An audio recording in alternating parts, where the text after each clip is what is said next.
मैं आपके सामने भारतीय अंतरिक्ष कार्यक्रम के 50 साल का सफ़रनामा की एक झलक प्रस्तुत कर रहा हूं। आपने विभिन्न वक्ताओं के रूप में विषय के विशेषज्ञों को सुना। मैं विषय का विशेषज्ञ नहीं हूं, मैं तो एक कहानी सुना रहा हूं आपको, जो मैंने देखी है, सुनी है, पढ़ी है। इसे इसी रूप में लीजिए।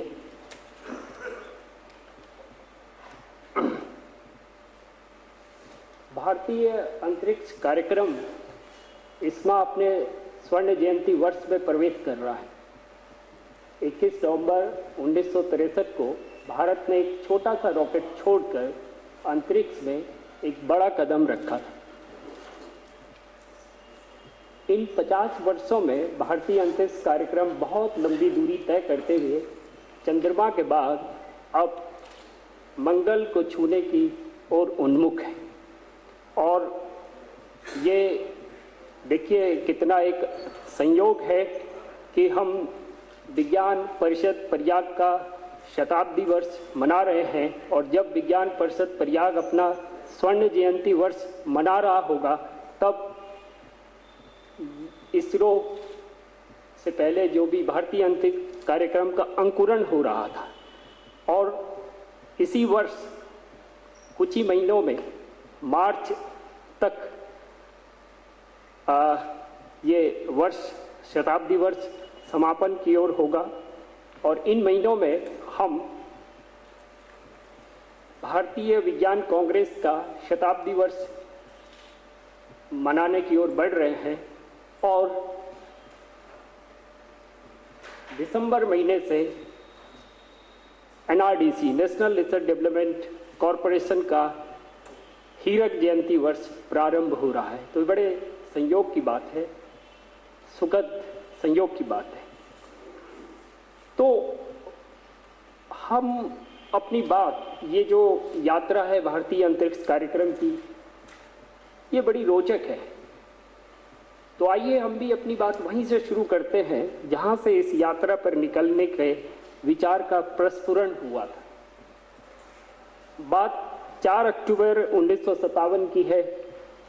अब बड़ा तुरंत है।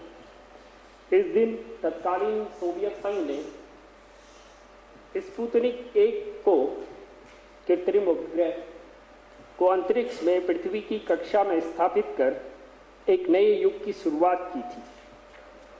और इस समाचार को सुनने के बाद, या यूं कहिए सुनते ही, डॉक्टर विक्रम साराभाई ने कहा था कि हम भी जल्दी ही अंतरिक्ष में एक रॉकेट भेजेंगे। उस समय साराभाई किसी सरकारी पद पर नहीं थे, वे तो अहमदाबाद स्थित भौतिक अनुसंधान प्रयोगशाला में प्रोफेसर थे और साथ ही अपना पारिवारिक व्यवसाय चलाते थे, उसी में हाथ बटाते थे।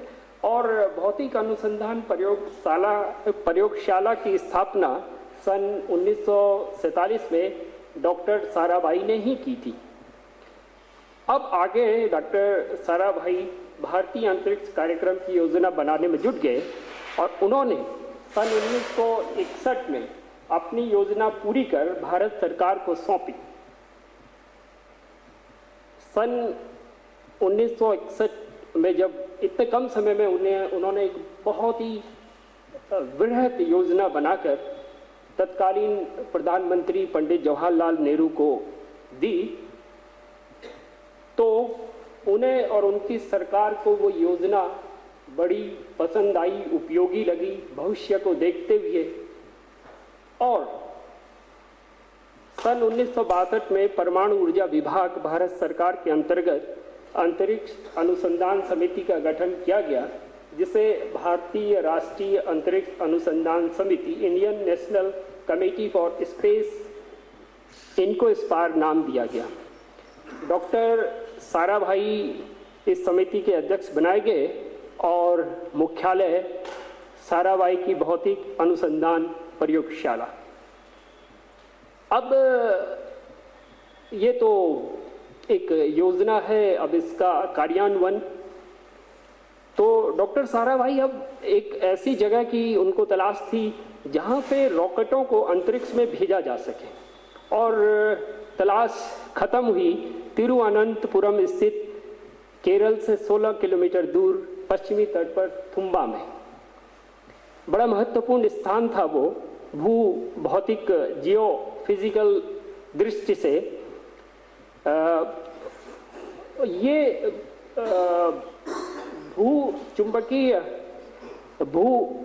भूमध्य रेखीय चुंबकीय भूमध्य रेखा के समीप का स्थल है, और ऐसे स्थान पे करीब 110 किलोमीटर ऊपर आयनोस्फीयर में एक इलेक्ट्रोजेट बनता है, आयंस का एक जेट बनता है। तो उस हिसाब से ये सिर्फ भारत के लिए नहीं, विश्व के वैज्ञानिकों के लिए भी एक महत्वपूर्ण स्थान था वायुमंडलीय परिघटनाओं के अध्ययन के लिए। और अब थुम्बा के पास तो गांव थे, हजारों की संख्या में मछुआरे रह रहे थे, और वहाँ एक भव्य चर्च भी था 1544 का बना हुआ। यही एक बड़ी बिल्डिंग थी वहाँ पे, बाकी तो झोपड़ियाँ वगैरह थी मछुआरों की। तो ये डॉक्टर साराभाई जब बिशप से मिले शनिवार के दिन, उन्होंने कहा कि ये चर्च आप हमें दे दीजिए, हम यहाँ पे अपना कार्यक्रम, भारतीय अंतरिक्ष कार्यक्रम ये शुरू करना चाहते हैं। तो बिशप डॉक्टर परेरा ने कहा कि आप कल आइए सुबह प्रार्थना के समय, और ऐसे ही उन्होंने सभी लोग बुलाए थे उस दिन, और लोगों को भी बुलाया, और उन्होंने उस प्रार्थना सभा में कहा कि भाई देखिए, यहाँ पे ये विक्रम आए हैं और ये चाहते हैं कि हम यहाँ पे अंतरिक्ष अनुसंधान का कार्यक्रम शुरू करें। ये विज्ञान वाले हैं, और विज्ञान का कार्य भी है सत्य को ढूंढना, और धर्म का भी यही है, धर्म और आध्यात्म का, इनका और हमारा काम तो एक ही है। तो लोग समझ गए कि डॉक्टर परेरा क्या कहते हैं, तो क्या हम ये चर्च इनको दे दें? आमीन कह के चर्च उनको दिया। आज की परिस्थिति और उस परिस्थिति में देखिए क्या आज हो सकता था। क्या एक 1544 का इतना पुराना चर्च भारतीय अनुसंधान संगठन से पूर्व भारतीय अंतरिक्ष कार्यक्रम का ये पहली प्रयोगशाला यहाँ से शुरू हुआ है। अब गांव वालों को पास में ही बहुत ही एक सुरक्षित जगह पे बसाया गया, और उनके लिए पूरा इंतजाम, यहाँ तक कि शिक्षा, अच्छी बस्ती, अस्पताल और एक भव्य चर्च भी बना के उन्हें दिया गया। और फिर शुरू हुआ हमारा अंतरिक्ष कार्यक्रम का उसको कार्यान्वयन का सिलसिला। थुम्बा से पहले रॉकेट छोड़ने की तैयारियां चल रही थी, साउंडिंग रॉकेट। इस बीच देश के 6 युवा वैज्ञानिकों, इंजीनियरों को अमेरिकी अंतरिक्ष एजेंसी नासा के में साउंडिंग रॉकेट के प्रमोशन के प्रशिक्षण के लिए भेजा गया। साउंडिंग रॉकेट परिज्ञापी रॉकेट वायुमंडल में विभिन्न पैरामीटरों के अध्ययन के लिए आकाश में भेजे जाते हैं। इन 6 लोगों में डॉक्टर एपीजे कलाम भी थे। फिर वो दिन आया 50 वर्ष पूर्व, 21 नवंबर का दिन, एक नया इतिहास रचने का दिन। इस दिन भारत ने थुम्बा के भूमध्य रेखीय रॉकेट प्रमोशन केंद्र Thumba equatorial rocket launching station TERLS से पहला रॉकेट छोड़ा, और इस प्रकार भारतीय अंतरिक्ष कार्यक्रम का शुभारंभ हुआ इसी नवंबर महीने में 50 साल पहले। उस साउंडिंग रॉकेट का नाम था नाइक अपाचे, जो हमें अमेरिका से मिला था, और उसके लिए पेलोड नीड भार जो था सोडियम वेपर, वो हमें फ्रांस से मिला था। कंप्यूटर और एक कंप्यूटर विश्लेषण के लिए वो रूस से मिला था, और एक हेलीकॉप्टर वो भी हमें रूस से मिला था।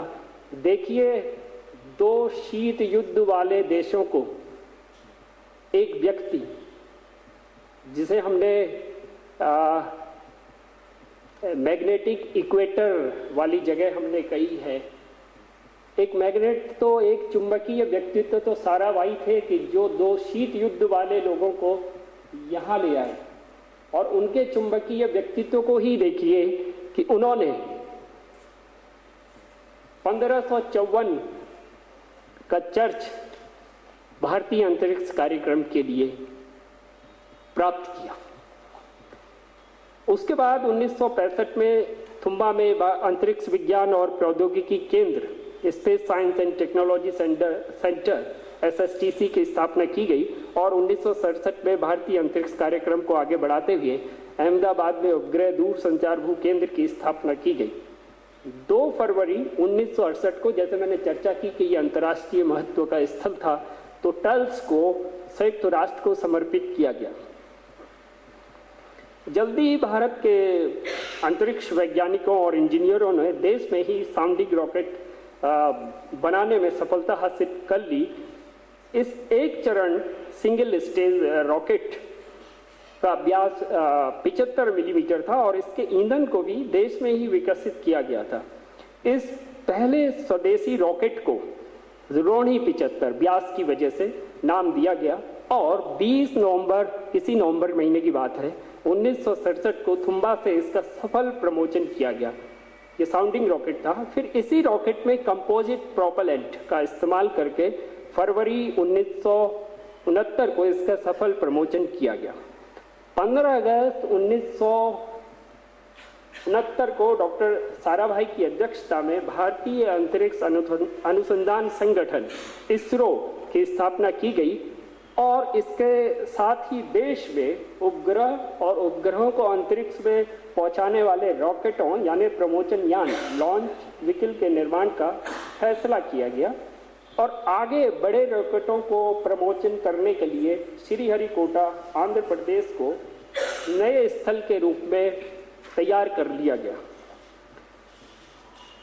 इसरो द्वारा एक ऐसे रॉकेट के निर्माण की योजना बनाई गई जो छोटे उपग्रह को पृथ्वी की कक्षा में पहुंचाने में सक्षम हो। इस रॉकेट को SLV यानी सैटेलाइट लॉन्च व्हीकल उपग्रह प्रमोशन यान नाम दिया गया। डॉक्टर साराभाई ने SLV को डिजाइन करने का काम 3 अलग अलग टीमों को दिया। ये एक प्रबंधन की बात है कि अगर एक बारी हमने एक रॉकेट बनाने का कार्यक्रम शुरू किया, बाद में हमें पता चल रहा है ये तो काम ही नहीं आया, तो उन्होंने 3 अलग अलग टीम को, ताकि जो जितने भी हम विकल्प हम उस समय सोच सकते हैं उन्होंने अलग अलग को दिया।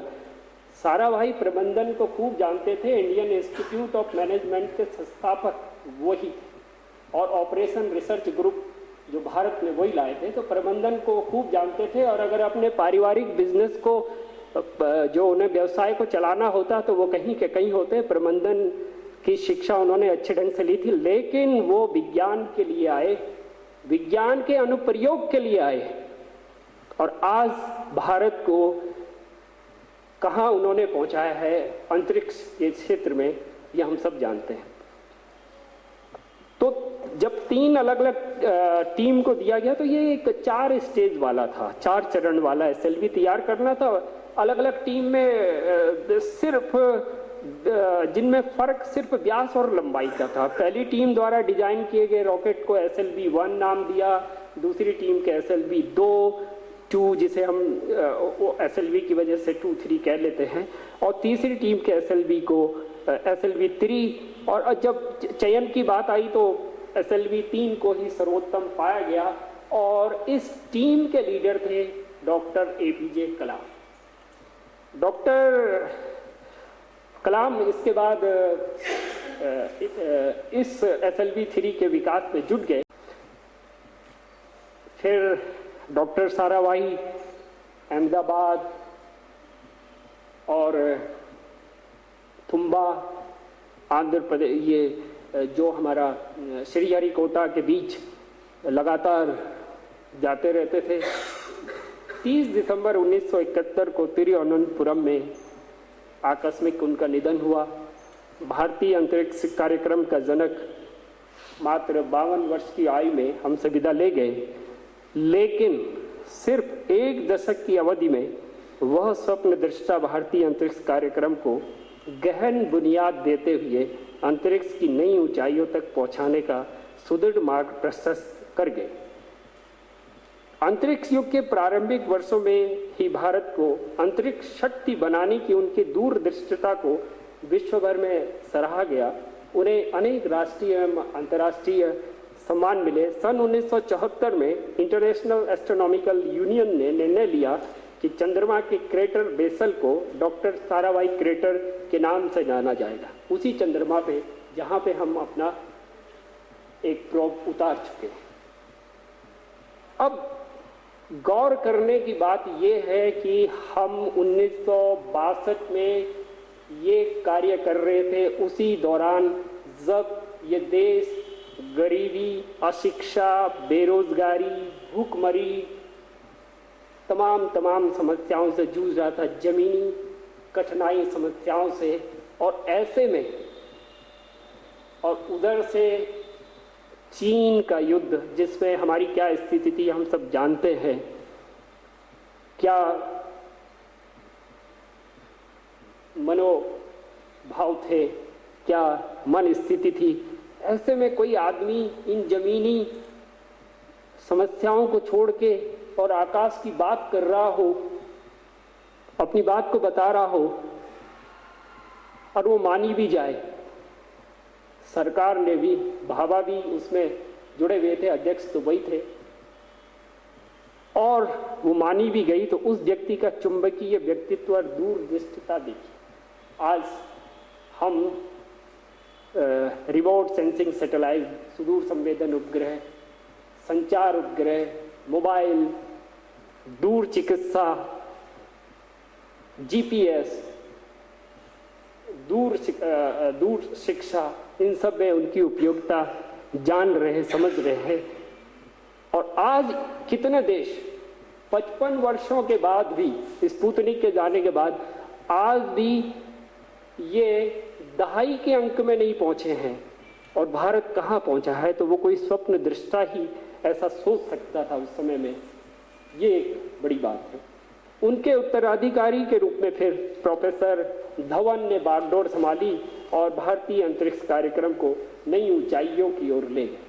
जून 1972 को अंतरिक्ष आयोग की और अंतरिक्ष विभाग की स्थापना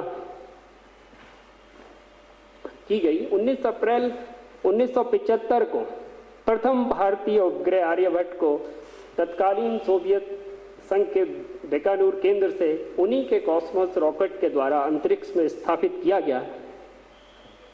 ये उपग्रह भारतीय वैज्ञानिकों, इंजीनियरों ने ही बनाया था।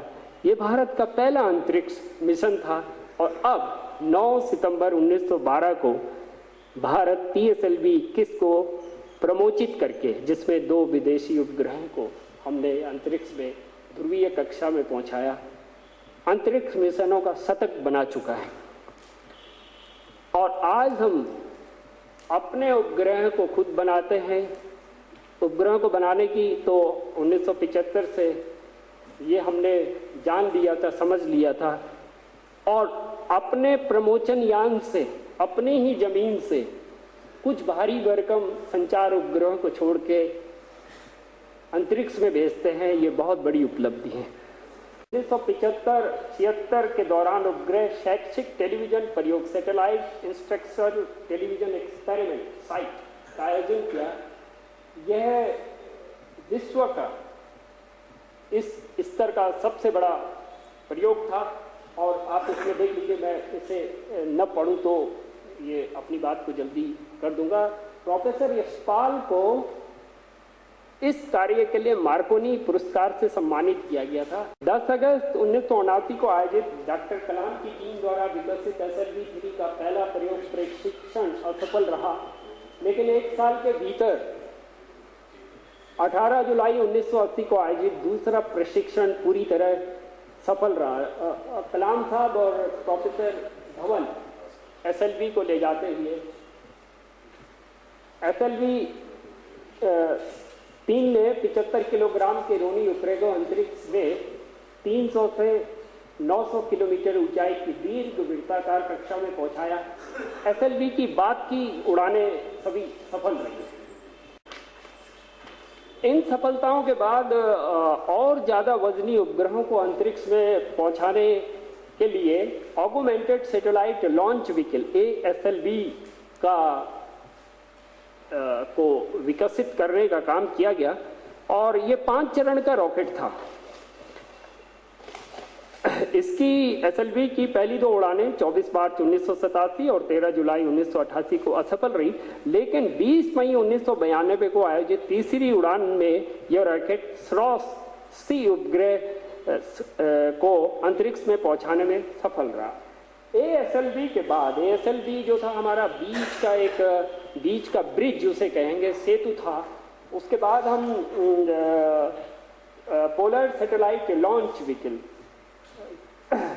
पर हमने 4 खंडों का ध्रुवीय उपग्रह प्रमोचन यान इस पे कार्य किया और इस बारे में हम सभी जानते हैं कि आज ये PSLV कितना महत्वपूर्ण हमारा ये रॉकेट प्रमोचन यान है। SLV की पहली उड़ान 20 सितंबर 1993 को तो असफल रही, लेकिन 15 अक्टूबर 1994 को आयोजित दूसरी उड़ान पूरी तरह सफल रही, जिसमें इस रॉकेट ने IRS-P2 उपग्रह को ध्रुवीय सूर्य समकालिक पोलर सन सिंक्रोनस कक्षा में पहुंचाया। 9 सितंबर 2012 तक PSLV की 22 उड़ानें हो चुकी हैं और इन उड़ानों में ये रॉकेट अनेक महत्वपूर्ण भारतीय सुदूर संवेदन उपग्रहों, रिमोट सेंसिंग सैटेलाइट्स IRS, दूसरे देशों के कुल 28 उपग्रह और एक अंतरिक्ष कैप्सूल एवं एडवांस्ड एवियोनिक्स मॉड्यूल को कभी अकेले और कभी अनेक छोटे बड़े उपग्रहों के साथ ध्रुवीय सूर्य समकालिक कक्षाओं में सफलतापूर्वक पहुंचा चुका है। इसके अलावा ये मौसम विज्ञान उपग्रह कल्पना 1, जिसे पहले मेटसेट 1 कहते थे, तथा संचार उपग्रह GSAT 12 को भू स्थिर अंतरण कक्षा जियो स्टेशनरी ट्रांसफर ऑर्बिट में और चंद्रयान 1 को चंद्रमा की कक्षा में पहुंचा चुका है। भारत प्रथम अंतरिक्ष यात्री, सारे जहां से अच्छा, आज भी ये शब्द ऐतिहासिक शब्द बन गए हैं। ये एक महत्वपूर्ण था कि अंतरिक्ष से हम अपना एक उपग्रह नीचे लाए इसको, और ये इस प्रयोग के द्वारा जो है रूस चीन की श्रेणी में भारत आ गया और अंतरिक्ष में उपग्रह आगे छोड़ने पर उसे धरती पे वापस आना। अब ये इसके अगला प्रयोग की तैयारियां चल रही हैं।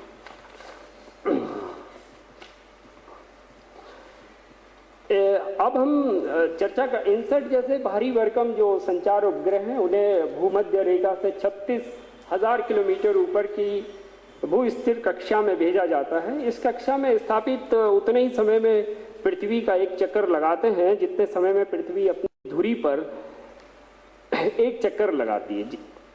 इस प्रकार इस कक्षा में चक्कर काटते उपग्रह धरती के किसी एक स्थान से स्थिर दिखाई देता है। यही वजह है कि इस कक्षा को भू स्थिर कक्षा कहा जाता है।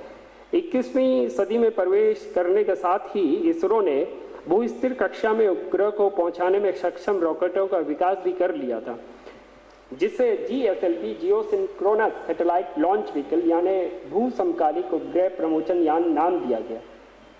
GSLV के जरिए उपग्रहों को भूमध्य रेखा के लगभग 36,000 किलोमीटर ऊपर की भू समकालिक अंतरण कक्षा GTO में पहुंचाया जाता है। इसके बाद उपग्रह में लगी मोटरों को दागकर इसे भू स्थिर कक्षा में पहुंचाया जाता है। ये 3 खंडों का रॉकेट है। अभी इसकी जो उड़ानें पहले जो प्रारंभिक उड़ानें हुई थी उसमें सोवियत संघ से आए क्रायोजेनिक इंजन का इस्तेमाल किया गया था और 3 सफल उड़ानें इसकी पहले रही और 2 सितंबर 2000 को आयोजित GSLV की 5वीं उड़ान, इस पहले उड़ानों में इसने एडुसेट को भी अंतरिक्ष में पहुंचाया।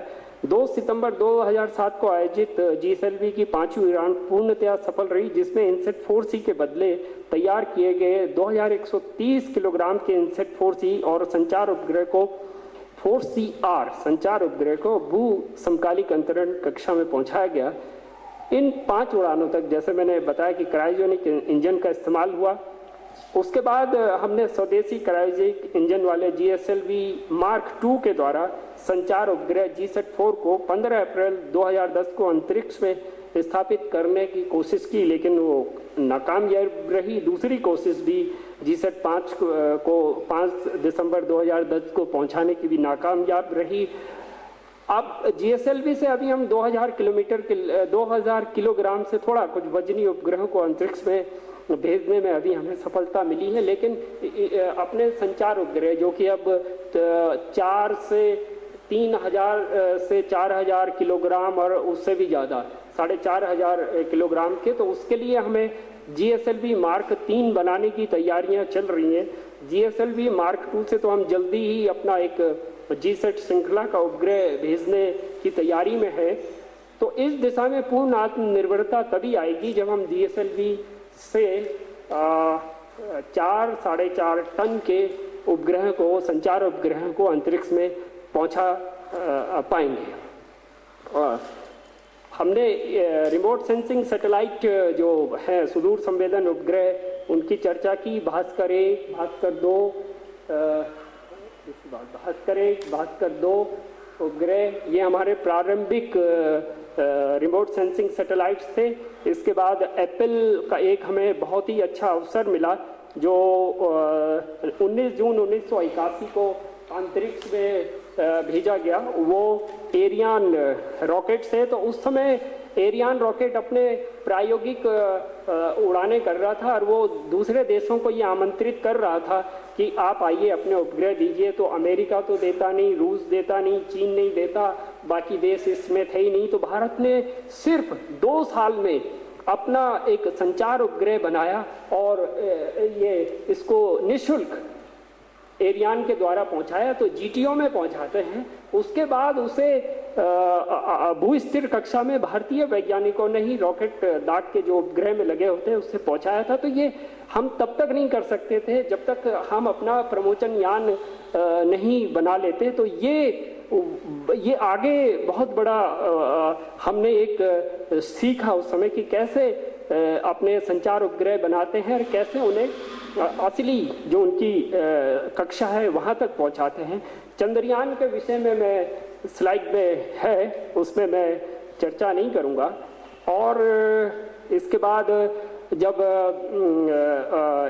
एक ये बात आई कि नई दिल्ली में जो एशियाई खेल 1982 में थे, तो हमें जल्दी से अपने उपग्रह बनाने थे ताकि प्रसारण हो। तो वो कार्य हमने जो है वो अमेरिका की मदद ली और उसके बाद से जो है कुछ हमारे जो अमेरिका अंतरिक्ष एजेंसी, कुछ एरियान से हमने भेजा और उसके बाद अब ज़्यादातर हम एरियान यूरोपियन अंतरिक्ष संस्था वो एजेंसी के द्वारा ही भेजते हैं। तो ये एक हमारी भारतीय अंतरिक्ष कार्यक्रम की यात्रा की एक झलक थी जो मैंने आपके सामने प्रस्तुत की। बहुत बहुत धन्यवाद। बहुत बहुत